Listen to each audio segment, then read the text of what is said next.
오늘도 넘어가나요? 자, 기억나십니까? 지난주에 보였던 그림이죠.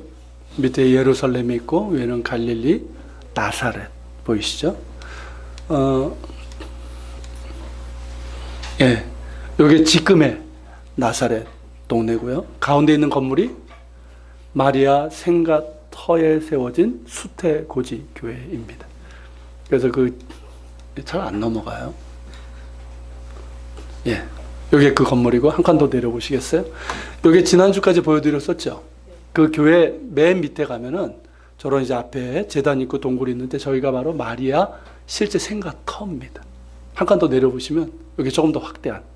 지금 이제 그 집 구조에다가 저렇게 이제 제단을 이렇게 놓았는데요. 바로 저기입니다. 자, 지난주에 이어서 오늘도 이제 갈릴리 나사렛 동네에서 있었던 사건에 대해서 말씀을 나누는데요. 이 사건은 인류 역사상 가장 위대한 사건이고 인류 역사를 뛰어넘어서 우주가 시작된 이래 가장 위대한 사건이라고 할 수 있습니다. 왜 그럴까요? 인류를 구원하시기 위해서 하나님의 본체이시자 유일하신 아들이신 예수 그리스도께서 사람의 몸으로 이 땅에 오셨기 때문입니다. 창조주께서 피조물의 몸을 입고 이 땅에 오신 사건이고 구약 성경을 통해서 예언된 그대로 이루어진 역사적인 사건이기 때문입니다. 그리고 인류의 죄악의 역사, 반역의 역사, 불순종의 역사, 파멸의 역사를 바꾼, 그 방향을 바꾼 구원의 사건이고 역사적인 순종의 역사이고 생명의 역사이기 때문입니다. 지난주에 본 것처럼 천사 가브리엘이 갈릴리 나사렛에 살고 있던 동정녀 마리아에게 찾아가서 성령으로 잉태되어 아들을 낳게 될 것임을 알려주었는데 그분이 바로 이스라엘과 온 인류의 구주이신 예수 그리스도이십니다. 그래서 이 사건을 동정녀 탄생이라고도 하고 인카네이션, 성육신 사건이라고 합니다. 그리고 이 사건에서 중요한 것은 지난주에 말씀드린 것처럼 동정녀 탄생이 아니라는 거예요. 그러니까 어떻게 남자를 알지 못하는 여자가, 처녀가 임신하여 아들을 낳을 수 있느냐, 이게 아니라 예수님께서 창조주시고 하나님의 아들이라는 사실입니다. 즉 예수님께서 동정녀 마리아를 통해서 태어나셨기 때문에 그분이 하나님의 아들이심이 입증되는 것이 아니라 그분이 하나님의 아들이시기 때문에 동정녀에게서 태어나실 수 있으셨던 것이죠. 예수님은 처음부터 하나님의 본체요, 아들이셨고 우리를 구원하러 오신 구주십니다. 이것이 성육신 사건의 핵심이에요. 여러분 생각하면 할수록 얼마나 놀랍고 위대한 일인지 모르겠습니다. 저는 이 사건에서 하나님의 놀라운 능력뿐만 아니라 말씀대로 이루시는 하나님의 신실하심, 그리고 무엇보다 우리를 향하신 하나님의 사랑을 강하게 느낍니다. 사랑이 아니고서는 있을 수 없는 일이기 때문입니다. 이 사랑을 영어로 뭐라고 하는지 아십니까? 패션이라고 합니다. 패션이 아니고 패션입니다. 예수님의 고난을 영화로 만든 그 영화 있었죠. 멜 깁슨이 만든 뭐였죠? The Passion of the Christ. 거기에 나오는 말이죠. 전에 말씀드렸던 것처럼 이 패션이라는 단어는 열정을 뜻하지만 동시에 고난을 뜻하는 단어입니다. 한번 내려보시겠어요? 그래서 The Passion of the Christ는 무슨 뜻입니까? 그리스도의 고난을 뜻하면서 동시에 그리스도의 열정을 뜻합니다. 패션, 예수 그리스도께서 왜 십자가 고난을 당하셨습니까? 그에 대한 답이 바로 패션이에요. 즉 예수님의 열정 때문이라는 거죠. 그 열정은 우리를 사랑하시는 그 뜨거운 사랑의 열정입니다. 이 패션이라는 영어 단어는 라틴어 파시오에서 나왔는데요. 파시오는 제가 저기서 쓴 것처럼 누군가를 너무나 사랑하기 때문에 기꺼이 그를 위해서 고난을 감수할 수 있는 사랑을 얘기하는 거예요. 거기서 나온 단어가 바로 패션이라고 하는 단어예요. 여러분 그 누군가가 누굴까요? 자신을 희생하며 고난을 감수할 만큼의 사랑했던 그 대상, 그 누구는 누굴까요? 바로 나입니다. 바로 당신입니다. 바로 우리들이에요.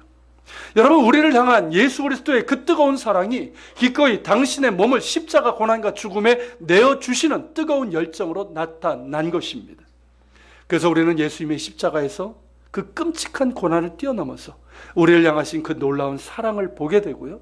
그 무엇으로도 갚을 수 없는 하나님의 은혜를 경험하게 되는 것입니다. 여러분들이 이것을 볼 수 있고 경험할 수 있다면 구원이 여러분들에게 임한 줄로 믿습니다. 여러분 예수님의 탄생도 마찬가지입니다. 예수님의 탄생은 패션이에요. 우리를 향하신 하나님의 뜨거운 사랑이고 동시에 창조주 하나님으로서의 영광을 내려놓으신 고난입니다. 이 사실에 대해서 빌립보서 2장 6절서부터 8절에서 이렇게 말씀하고 있어요. 자, 같이 한번 읽어볼까요? 이쪽으로 와요. 한결아, 이쪽으로. 자, 같이 읽겠습니다. 그는 근본 하나님의 본체시나 하나님과 동등됨을 취할 것으로 여기지 아니하시고 오히려 자기를 비워 종의 형체를 가지사 사람들과 같이 되셨고 사람의 모양으로 나타나사 자기를 낮추시고 죽기까지 복종하셨으니 그 십자가에 죽으심이라. 자, 창조주 하나님의 본체이신 분이 피조물이 되셨어요. 하나님의 본체이신 분이 하나님과 동등됨을 포기하셨어요. 자신의 모든 것을 비우셨어요. 그래서 피조물의 몸을 입고 우리 가운데 오셨습니다. 여러분, 이것이 얼마나 큰 고통인지 상상이 되십니까? 생각해 보십시오. 인간을 만드신 창조주께서 인간의 몸으로 오신 거예요. 그것도 여인의 자궁에서 태아로 잉태되어 오셨습니다. 여러분, 태아는 가장 연약한 존재 아닙니까? 가장 강하시고 위대하시고 전능하시고 그 무엇의 보호도 필요 없으신 분께서 여인의 자궁에서 양수에 둘러싸여서 가장 연약한 태아로 오셔야만 했습니다. 성령의 능력으로 된 것이지만 세포 분열이 이루어졌고 인간으로서의 조직이 하나하나 만들어지는 것을 경험하셔야만 했습니다. 그렇게 여인의 자궁에서 10달을 있은 후에 출산이라는 고통의 과정을 거쳐서 세상에 태어나셔야만 했습니다. 여러분, 이 얼마나 아이러니입니까? 그렇지 않습니까, 여러분? 창조주께서 피조물이 되시고 그것도 태아에서 갓난아이의 모습으로 태어나셔야만 하는 이런 어처구니 없는 일이 세상에 어디 있습니까? 너무나 어처구니 없는 일이고 너무나도 큰 고통입니다. 그렇게 하나님의 아들께서 우리와 똑같은 사람이 되셨고 우리의 생성 과정과 출생과 성장의 모든 과정을 경험하셨고 우리의 모든 희로애락과 연약함을 경험하셨습니다. 그리고 그 끔찍한 고난과 죽음까지도 경험하셨습니다. 그러기에 우리를 아시는 것이죠. 그렇기 때문에 우리를 잘 아시는 거예요. 나보다 나를 더 잘 아시고요.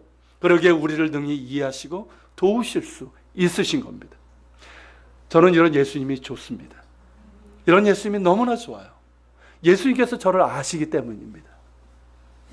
뭐 유행가 가사처럼 나도 나를 잘 모르는데 예수님은 나를 너무 잘 아셔요. 그렇기 때문에 나에게 무엇이 필요한지를 아시고 나를 능히 도우실 수 있으십니다. 할렐루야.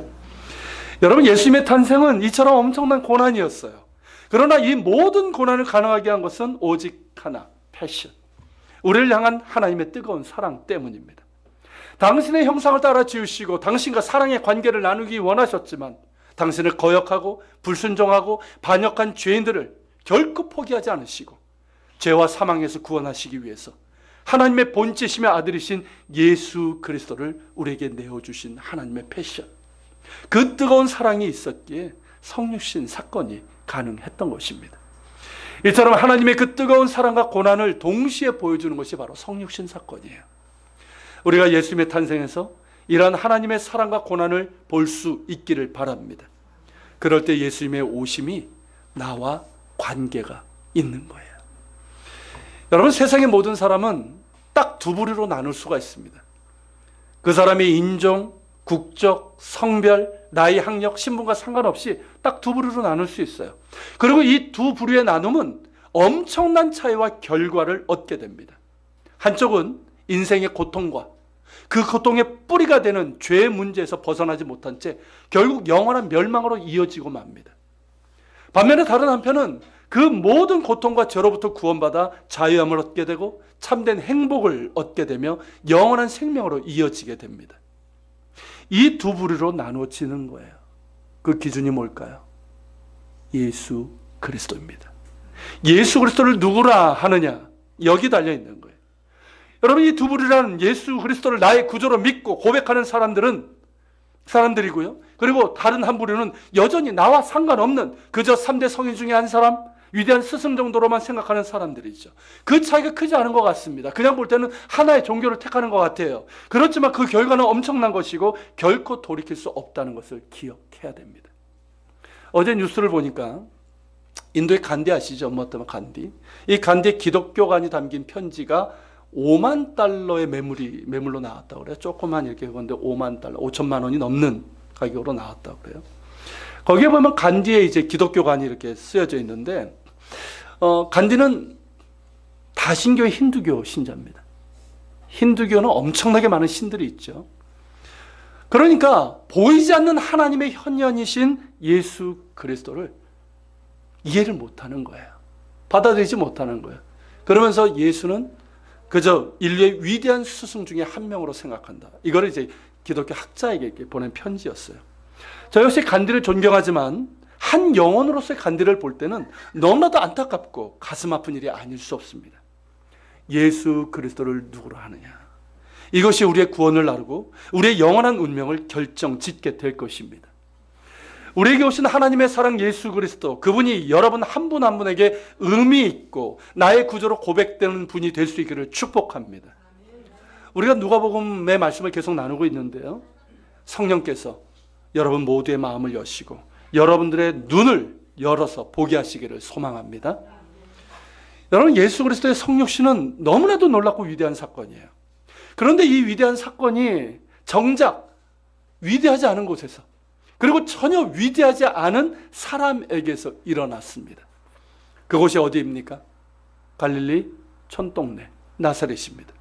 나사렛은 지난주에 말씀드린 것처럼 구약 성경에 한 번도 등장하지 않을 만큼 작고 가난하고 뭔 일이 일어나야지 성경에 등장하지 않습니까?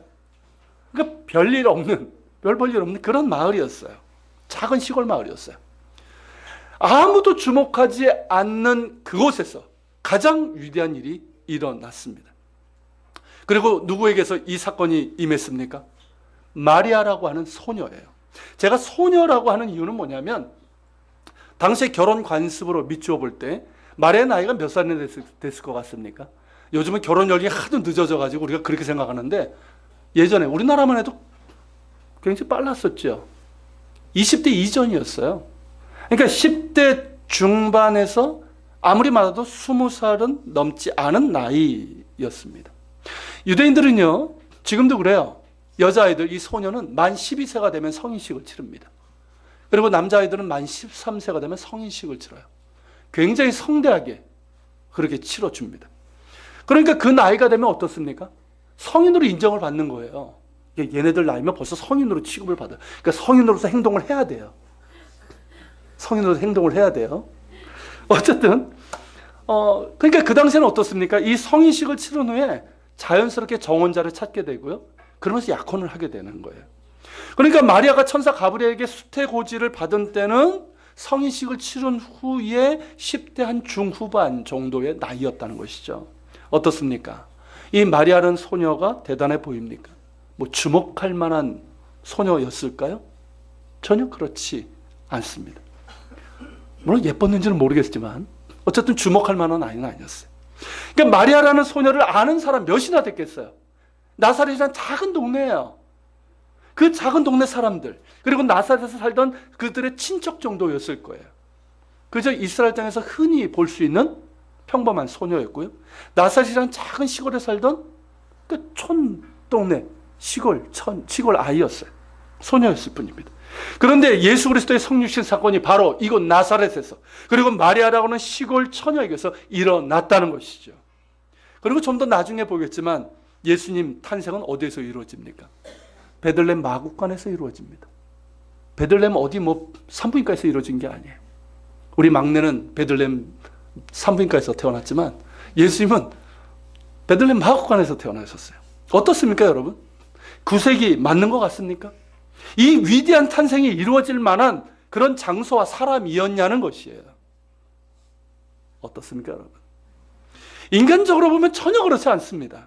하나님의 아들이신데 그렇지 않습니까? 우리가 생각할 때는 적어도 석가모니가 태어났다는 왕궁이나 아니면 최소한 귀족의 집 정도는 되어야 되고, 그 정도 되는 장소와 신분을 가진 사람에게서 이런 일이 일어나야 한다고 그렇게 생각을 할 수 있습니다.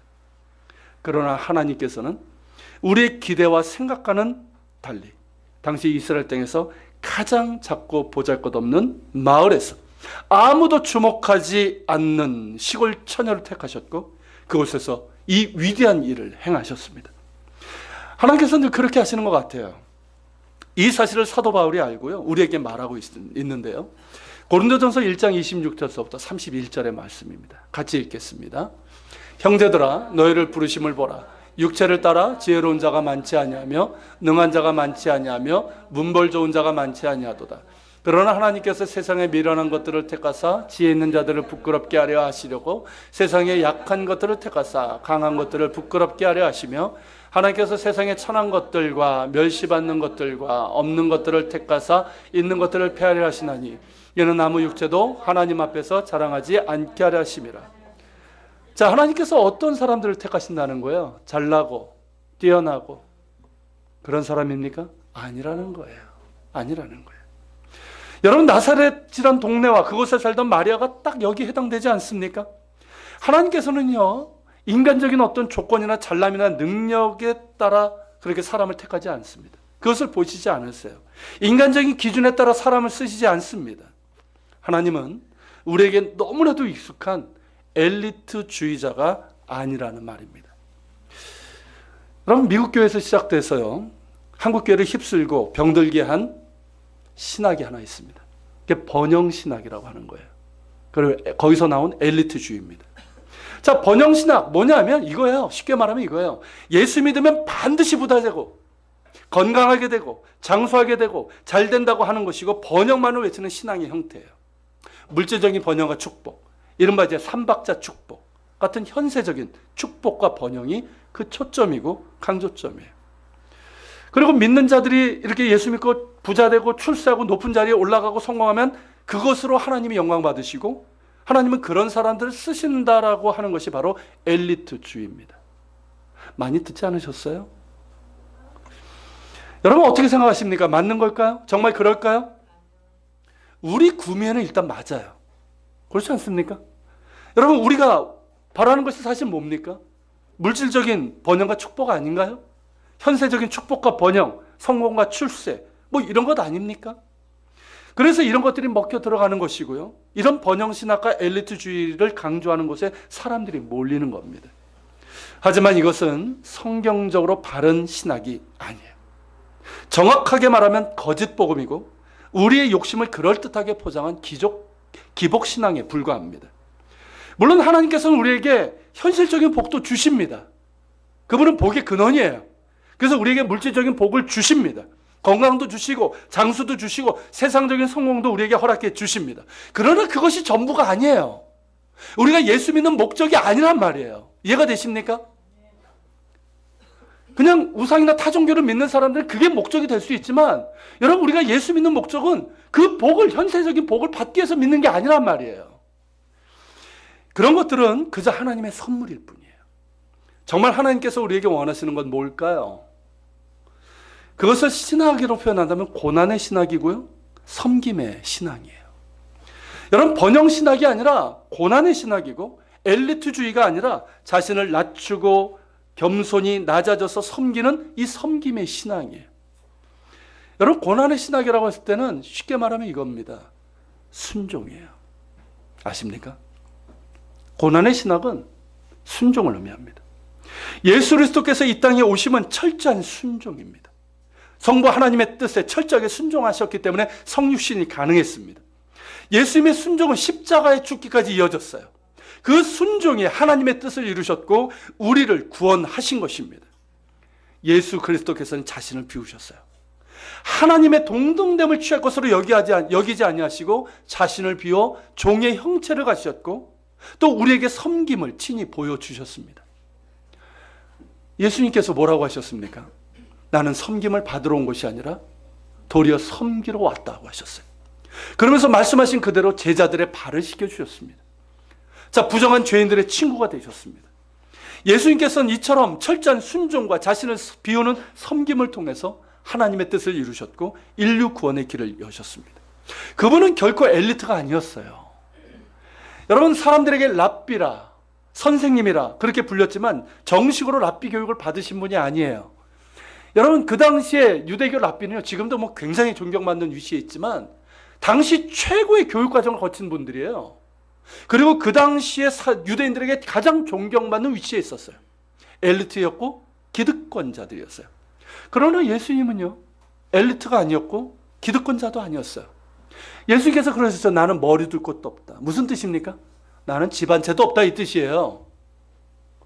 그리고 예수님 그저 옷 한 벌, 신발 한 짝 가진 것이 전부였어요. 하지만 예수님은 행복하셨습니다.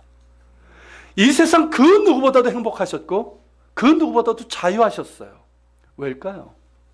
성부 하나님의 뜻대로 행하셨기 때문입니다. 자기를 비워서 사람들을 섬기고 사랑하셨기 때문입니다. 당신의 모든 것을 내어주셨기 때문입니다. 바로 거기에 진정한 행복이 있는 것이죠. 하나님의 뜻에 행하는, 순종하는 거기에 행복이 있고, 자신을 비워서 사람들을 사랑하며 섬기는 거기에 진정한 행복이 있고 축복이 있다는 것을 우리에게 보여주셨습니다. 사랑하는 여러분, 참된 행복을 원하십니까? 하나님의 뜻에 순종하는 자가 되십시오. 하나님의 말씀을 순종함으로 따르는 자가 되십시오. 거기에 진정한 행복과 평안이 있습니다. 또한 자기를 비우는 겸손과 섬김으로 사랑하십시오. 겸손은 우리를 안전하게 합니다. 무슨 말인지 이해가 되십니까? 여러분, 신앙생활하는 사람들이 가장 위험할 때가 언제냐면 교만할 때예요. 겸손은 우리를 안전하게 해줍니다. 그리고 섬김의 사랑은요, 모든 것을 자유하게 합니다.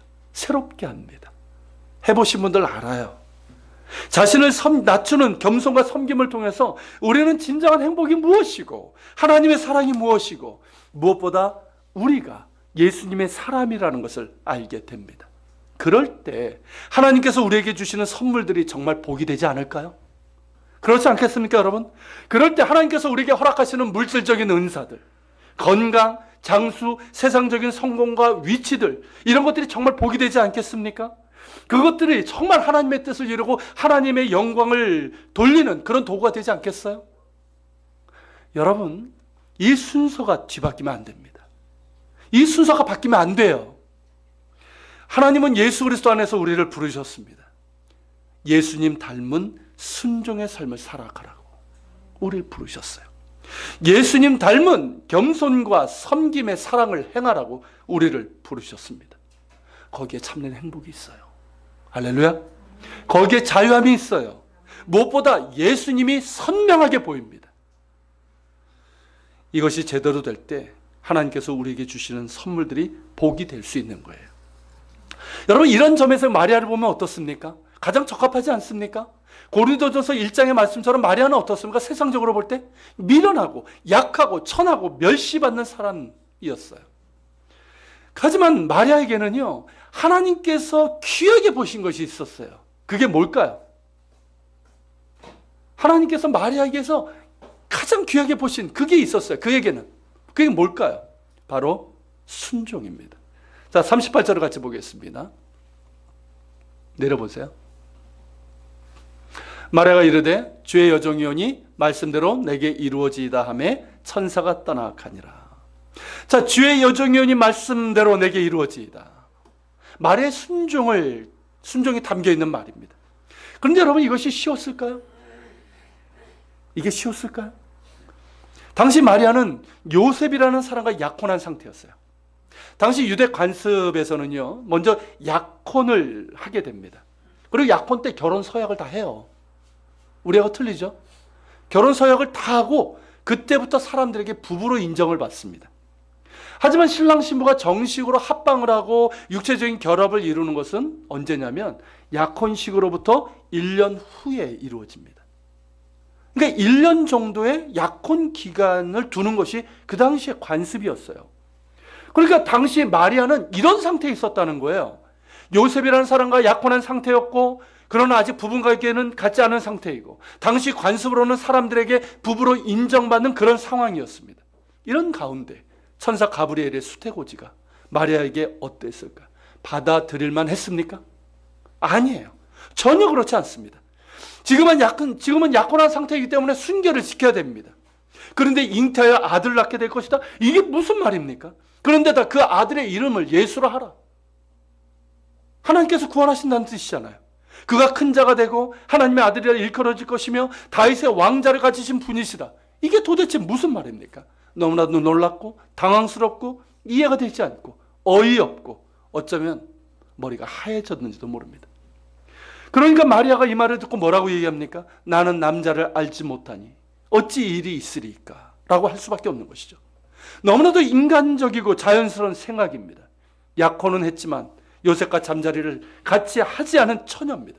그런데 어찌 잉태하여 아들을 낳을 수 있냐는 것이죠. 이에 천사 가브리엘이 누구의 얘기를 합니까? 친족 엘리사벳 이야기를 하죠. 엘리사벳은 우리가 앞서 본 것처럼 불임이었어요. 그리고 나이가 늙어서 이젠 임신을 할 수 없는 그런 나이였어요. 불가능한 상태였지만 하나님의 능력으로 임신을 하게 됩니다. 그 아이가 장사는 뭐가 됩니까? 우리가 세례 요한이라고 하는 사람이 됩니다. 엘리사벳은 갈릴리에서 먼 예루살렘 인근에 살았고요. 5살 동안이나 임신한 걸 숨겼잖아요. 그러니까 마리아가 알 수 없었어요. 그가 임신했다는 것과 그 모든 일은 오직 하나님의 능력으로 된 것임을 마리아에게 알려줍니다. 그러면서 마리아에게 한 말이 뭡니까? 37절의 말씀이죠. 같이 읽겠습니다. 대저 하나님의 모든 말씀은 능하지 못하심이 없느니라. 자, 이 말에 마리아가 한 말이 뭐예요? 주의 여종이오니 말씀대로 내게 이루어지이다 하면서 모든 것을 순종으로 받아들인 거예요. 여러분, 이 순종은 결국 쉬운 것이 아니었습니다. 약혼한 상태였기 때문에 임신한 것이 드러나면 어떻게 될까요? 파혼당합니다. 집에서 쫓겨납니다. 그뿐만이 아니에요. 당시 유대적인 관습에 따르면 음행한 여인으로 몰려서 돌에 맞아 죽을 수도 있습니다. 인간적으로 계산하면 천사를 통해서 전해진 말씀에 순종할 때 돌아오는 것은 엄청난 손실이고 불행이고 자칫 생명의 위협이 될 수도 있었습니다. 그런데 말입니다. 순종은 계산하는 게 아니에요. 순종은 계산하는 게 아니에요. 내가 하나님의 말씀에 순종했을 때 나에게 득이 될까 손해가 될까 계산하는 것은 이미 순종이 아니에요. 순종은 그것이 하나님의 말씀이기에 하는 것이지 인간적인 계산에 따라 하는 것이 아닙니다. 순종은 이해돼서 하는 게 아니에요. 물론 하나님은 우리의 이해와 상식을 존중하십니다. 왜냐하면 그분은 인격적인 분이시기 때문에 그래요. 하지만 동시에 초월적인 분이시고 상식을 뛰어넘는 일을 행하십니다. 그래서 때로는 우리를 설득하기도 하시죠. 기다려주시고 친절하게 이끌어 주십니다. 하지만 때로는 우리의 이해보다 순종을 원하십니다. 우리가 이해되어서 순종하는 것이 아니라 우리의 상식과 판단과 경험으로는 이해되지 않지만 그것이 하나님의 뜻이기 때문에 먼저 순종하기를 원하십니다. 여러분, 노아에게 명하신 것이 그것 아닙니까? 뭘 명하셨습니까? 노아에게? 갑자기 배를 만들랍니다. 그것도 축구장보다 더 큰 준항공모함에 가까운 어마어마한 배를 만들라는 거예요. 일할 사람은 몇 명? 고작 8명이에요. 자기 가족밖에 없어요. 게다가 그 당시에는 비가 내리지 않았어요. 그런데 방주를 만들라고 이해가 되었을까요? 근데 노아는 순종을 했어요. 아브라함은 또한 어떻습니까? 세계 최초의 문명의 발산지 메소포타미아, 그 중심지인 우르에서 살던 사람이에요. 아무 문제 없었어요. 잘 먹고 잘 살던 사람이에요. 근데 하나님이 그를 부르시고 떠나라 하십니다. 어디로 가라고 하십니까? 우리는 가나안이라고 알고 있지만 처음에는 어땠어요? 목적지도 알려주지 않으셨어요. 그냥 내가 너에게 보여줄 땅으로 가. 게다가 여러분, 나이 100세 얻은 아들 이삭 제물로 바치라고 합니다. 이게 말이 됩니까? 눈에 둬도 아프지 않은 아들이에요. 하나님께서 약속하셨잖아요. 너의 자손이 하늘의 별처럼 많아질 거야. 그리고 주신 아들이에요. 100세 얻은 아들이에요. 근데 그 아들을 제물로 바치라고요? 이때 무슨 설명이라도 하셨습니까? 야야야, 놀라지 마. 내가 네 아들은 지켜줄 텐데 근데 좀 시험은 해보려고 그러니까 그냥 내가 하라는 대로 해. 이렇게 얘기하셨습니까? 그러지 않았어요. 아무런 설명도 없이 그저 내 아들 독자 이삭 내게 제물로 바치라 하셨어요. 아브라함이 이해가 됐을까요? 이해가 안 되죠. 근데 아브라함은 순종을 했어요. 여러분, 이런 예가 성경에 많이 나옵니다. 하나님께서는 때때로 우리의 이해를 요구하지 않으시고 우리에게 먼저 순종할 것을 명령하십니다. 그렇다고 너무 걱정하지 마세요. 여러분들에게 노아나 아브라함에게 하셨던 명령은 하지 않으십니다. 여러분, 그러나 하나님께서 우리에게 원하시는 것은 순종이에요. 순종이에요. 그 순종은 때때로 우리의 이해를 뛰어넘는 순종이라는 것이죠. 하나님의 살아계심을 믿는다면, 하나님의 말씀의 능력을 믿는다면 설령 이해되지 않아도 순종하기를 원하십니다. 그것을 마리아에게서 볼 수 있는 거예요. 마리아는 어땠습니까? 이해되지 않는 하나님의 말씀이에요. 근데 그 말씀에 대해서 어떻게 합니까? 주의 여정이오니 말씀하신 대로 내게 이루어지이다. 그대로 순종합니다. 더 이상 설명을 요구하지 않아요. 자신의 상황을 항변하지 않습니다. 자신의 처지를 불평하지 않습니다. 그 무엇도 핑계대지 않아요. 나는 주의 여종이오니. 종이 뭘 얘기를 합니까? 주인의 뜻에 대해서. 오직 주님께서 말씀하신 대로 내게 이루어지기를 원합니다. 자신을 비운 겸손과 순종이 있을 뿐이에요. 하나님께서 이걸 보신 거예요. 마리아가 비록 나사렛 작은 시골에 보잘것없는 소녀였지만 그녀에게는 하나님의 말씀에 대한 순종이 있었습니다. 하나님과 하나님의 말씀에 대한 믿음이 있었고 순종을 통해서 하나님을 경외함이 있었던 거예요. 저는 마리아가 예수님을 닮았다고 생각합니다. 인간적으로 보면 예수님은 마리아의 아들이죠. 여러분, 노벨 문학상을 받은 레바논 작가 칼릴 지브란이라는 분이 있어요. 칼릴 지브란. 그분이 이런 표현을 했어요. 나의 아들이시며 나의 주님이신 분이시여. 이게 마리아가 예수님을 대할 때 했던 태도죠. 그럼에도 불구하고 마리아는 예수님을 닮았어요. 예수님께서 보여주셨던 그 순종이 마리아에게 있었습니다. 예수님께서 성부 하나님의 뜻에 철저히 순종하셨기에 성육신이 가능했던 것처럼 처녀 마리아는 자기의 목숨을 걸고 하나님의 뜻에 철저하게 순종했습니다. 하나님의 본체이신 예수님께서 자신을 비워서 우리에게 참된 겸손과 섬김이 무엇인지를 보여주셨던 것처럼 마리아 역시 자기의 처지와 상황, 이해와 판단, 그 모든 것을 내려놓고 오직 하나님의 말씀 앞에 자신을 낮추며 주의 뜻을 섬기는 여종임을 고백했습니다. 예수님을 잉태했지만 예수님을 닮은 여인이 바로 마리아예요. 참으로 가장 복된 여인이고 은혜를 입은 여인입니다. 여러분, 순종은 이해를 뛰어넘는 겁니다. 순종은 자신의 상황과 처지에 묶이지 않는 겁니다. 순종은 자기를 비울 때 가능합니다. 자신을 비울 때 하나님의 말씀을 받아들일 수 있어요. 우리가 왜 순종하지 못하는지 아십니까? 내 안에 내가 너무 많아요. 그죠? 내 안에 내가 너무 많아요. 그러니까 순종하지 못하는 거예요. 나를 비울 때 하나님의 말씀을 받아들일 수 있어요. 또한 순종은 자신을 낮추는 겸손이 있을 때 순종할 수 있고요. 순종은 곧 하나님을 섬기는 것이기도 합니다. 사랑하는 여러분, 마리아가 보여준 순종을 어떻게 생각하십니까? 이걸 무슨 광신적인 믿음이라고 생각하십니까? 이건 광신이 아니에요. 이성과 지성의 포기도 아닙니다. 하나님의 부르심 앞에서 우리가 보여야 할 반응이 무엇인지를 보여주고 있는 거예요. 즉 하나님의 살아계심과 그분의 주권 앞에 그리고 그분의 말씀 앞에 우리가 취해야 될 유일한 태도가 무엇인지를 마리아가 보여주고 있는 거예요. 나는 주의 종이오니 주의 말씀대로 내게 이루어지이다. 이 고백이야말로 하나님의 주권과 말씀 앞에 우리가 보여야 될 유일한 태도임을 믿습니다. 그럴 때 여러분, 마리아에게 그랬던 것처럼 우리도 하나님의 은혜를 입은 자로 서게 되는 거예요. 여러분, 하나님의 은혜를 원하십니까? 정말 하나님의 그 놀라운 평강과 능력을 경험하길 원하십니까? 하나님이 정말 나와 함께 하시는 임마누엘의 그 은혜를 경험하길 원하시냐는 거예요. 순종하십시오. 그것이 하나님의 주권 앞에, 그분의 말씀 앞에 우리가 취해야 될 유일한 태도입니다. 같이 기도합시다. 살아계신 주님, 오늘은 예수님의 성육신의 의미를 다시 한번 되새겨보고 또 마리아를 통해서 하나님께서 왜 마리아를 택하셨는지를 우리가 보게 됩니다. 인간적으로 보면 미천한 자고 주목받지 못한 사람이고 천한 사람입니다. 그러나 그녀에게는 순종이 있었습니다.